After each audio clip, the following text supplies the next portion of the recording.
السلام علیکم۔ آج ہم سبق یارباش میں آگے مطالعہ کریں گے۔ ان حضرات نے اس دوسری موٹر کو ایسا رگڑا کہ 2 ہی برس میں ٹھیکرا ہو گئی۔ یہ تیسری موٹر لے آئے ہیں اور رگبی موٹر ان کے بچوں کی سواری میں ہے، مگر اب بھی کسی کی مجال نہیں کہ روش رائس کا مقابلہ اس ٹھیکرے سے کر کے ان کو قائل کر سکے، اور قائل کر بھی کس طرح سکتا ہے جب ان کو دراصل موٹر سے کوئی غرض ہی نہیں۔ غرض ہے تو صرف یاروں میں بیٹھ کر لطف صحبت پیدا کرنے سے ہے۔ ان کی تیسری موٹر کے پیچھے ان کے دوست زاہد اور عابد بری طرح پڑے ہیں۔ یہ اپنی موٹر کو آسمان پر چڑھاتے ہیں اور وہ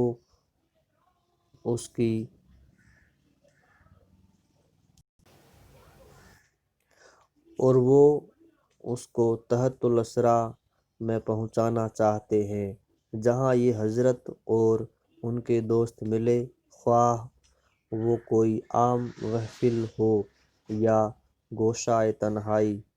اس نئی موٹر کا ذکر نکلنا لازمی ہے۔ گھنٹوں اس پر گفتگو ہوتی ہے اور نتیجہ نہیں نکلتا کہ آخر یہ سچ کہتے ہیں یا وہ سمجھتے ہیں کہ احسن دون کی لیتا ہے۔ یہ سمجھتے ہیں کہ چلو اس طرح یاروں کا دل بہل جاتا ہے اور دن بھر کی کوفت دور ہو جاتی ہے۔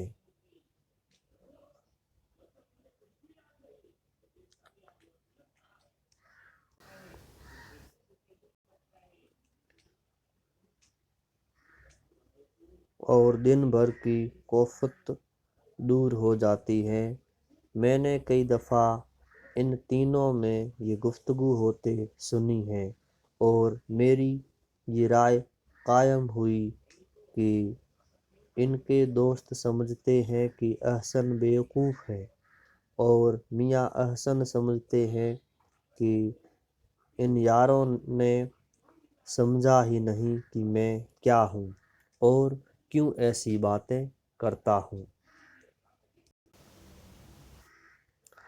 بچوں سے جو ان حضرات کی گفتگو ہوتی ہے اس کا کچھ اور ہی رنگ ہوتا ہے۔ بس یہ معلوم ہوتا ہے کہ کوئی دیوانہ ان غریبوں کو دق کر رہا ہے۔ وہ کچھ بحثی ہوتی ہے کہ کوئی کٹھ ملا بھی کیا کرے گا، لیجئے اس کا بھی نقشہ دیکھ لیجئے۔ ایک روز میں ذوالفقار سے ملنے گیا۔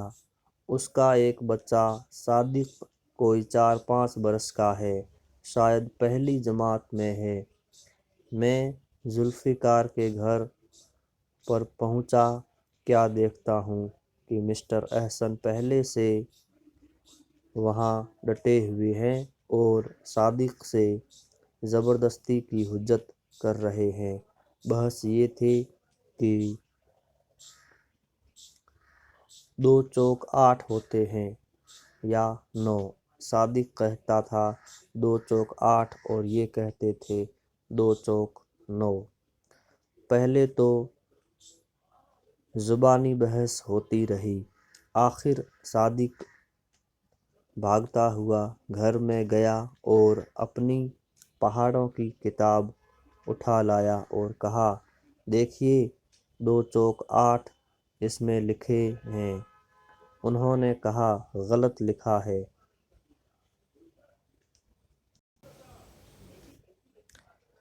یہ بتاؤ کہ 2 چوک 8 کس طرح ہوتے ہیں؟ وہ طرح طرح سے ان کو سمجھانے کی کوشش کرتا تھا مگر بیچارہ خود ہی نہیں جانتا تھا کہ 2 چوک 8 کیوں ہوتے ہیں۔ آخر تھک کر اس نے کہا آپ بتائیے کہ 2 چوک 9 کس طرح ہوئے؟ انہوں نے کہا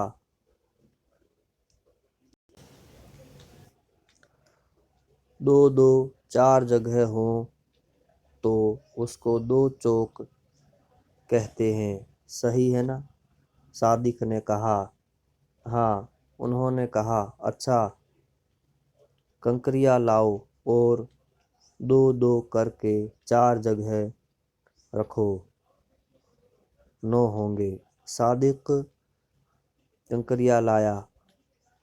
اب جو کنکریاں اس طرح رکھی گئیں تو 8 ہوئیں۔ پھر کیا تھا؟ صادق نے غل مچا دیا کہ میں نے چچا کو ہرایا اور اسی طرح غل مچاتا ہوا گھر میں چلا گیا۔ میں نے کہا احسن تم کچھ دیوانے ہو گئے ہو کہ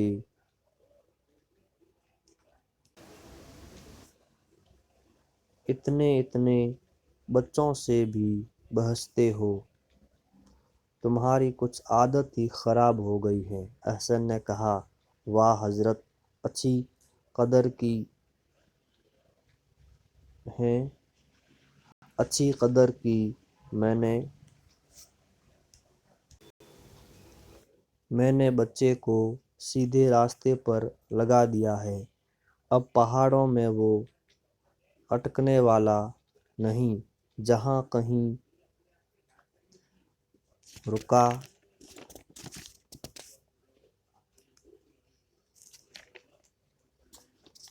اور کنکریاں سمیٹ کر لایا۔ تم کو معلوم ہے کہ بچوں سے الٹی سیدھی بحث کرنے سے ان کی عقل میں تیزی آتی ہے۔ میں نے کہا تو ماشاء اللہ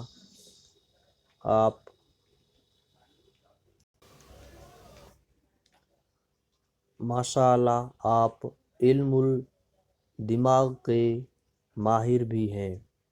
احسن نے کہا کیوں نہیں، کچھ ہمت ہے تو آؤ اس علم الدماغ پر بحث ہو جائے۔ میں نے کہا معاف فرمائیے میرا دماغ مفت کھانے کو نہیں ہے۔ احسن نے کہا تو آپ بحث کرنے کو دماغ کھپانا کہتے ہیں؟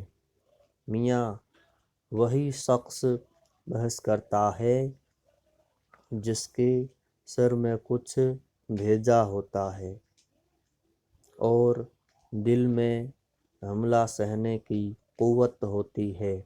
ہم کو دیکھو جہاں جاتے ہیں ساری محفل کے اعتراض سنتے ہیں، جواب دیتے ہیں اور دبنے کا نام نہیں لیتے۔ بعض لوگ بڑے فخر سے کہتے ہیں کہ ہم بڑے ایماندار ہیں، میں کہتا ہوں کہ ان میں بے ایمان بننے کی ہمت ہی نہیں، اس لیے ایماندار بنے بیٹھے ہیں۔ میں نے کہا تو آپ کے نزدیک ایمانداری کوئی چیز ہی نہیں؟ احسن نے کہا کہ ایمانداری دراصل عصمت بی بی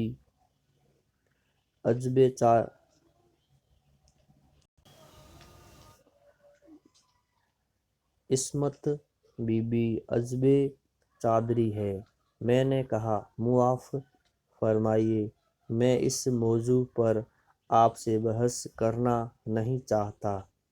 فرمانے لگے تو اچھا 2 چوک 8 ہی پر بحث رہی۔ میں 2 چوک تو کہتا ہوں، میں بھی دیکھوں کہ آپ کس طرح 2 چوک 8 ثابت کرتے ہیں۔ اتنے میں ذوالفقار گھر سے نکل آیا اور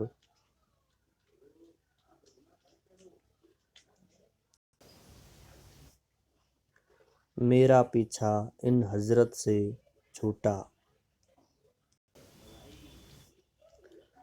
ان کی گفتگو کا اگر کچھ لطف اٹھانا ہے تو اس وقت پہنچ جاؤ جب یہ اپنے 2 خاص الخاص دوستوں زاہد اور عابد کے ساتھ بیٹھے باتیں کر رہے ہوں۔ زاہد خود امیر ہے اور اچھی چیزوں کا عاشق۔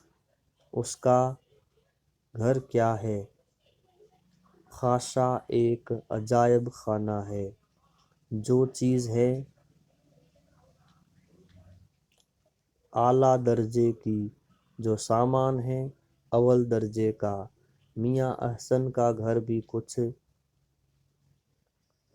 کباڑ خانے سے کم نہیں ہے۔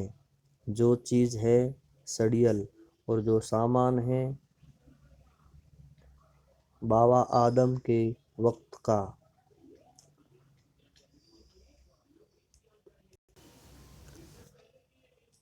نیلام سے سامان لانے کا بڑا شوق ہے،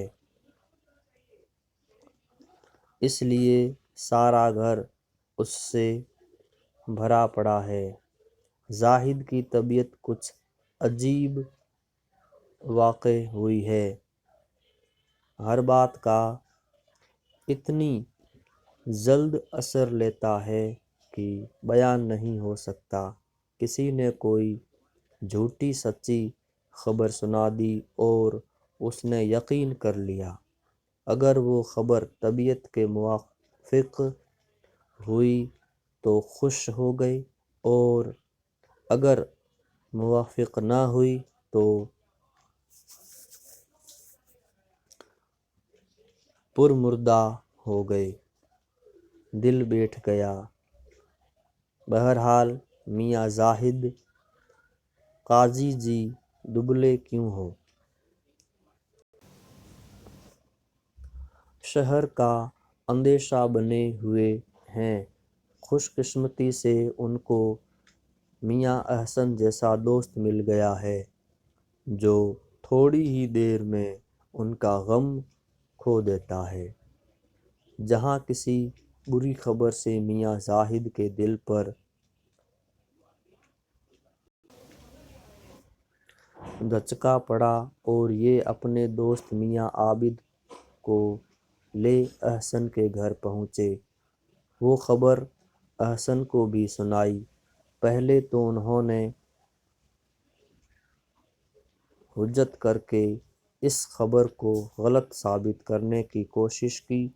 اگر اس میں کامیابی نہیں ہوئی تو کسی ایسی چیز کا ذکر چھیڑ دیا جو یہ پچھلے براج سے خرید کر لائے تھے۔ اب یہ ہے کہ اس چیز کے متعلق بحث ہے، اور بحث بھی ایسی کہ بس دم الٹ جائے۔ بحث کا نتیجہ کچھ نہ نکلا مگر میاں زاہد کے دل سے اس خبر کے اثرات محو ہو گئے۔ میرا تو یہ خیال ہے کہ اگر مسٹر احسن نہ ہو تو میاں زاہد تھوڑے ہی دنوں میں اللہ کو پیارے ہو جائیں۔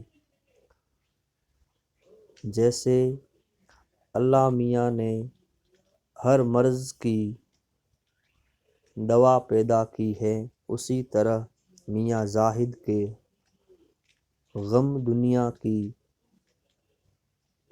دوا مسٹر احسن کو بنایا ہے۔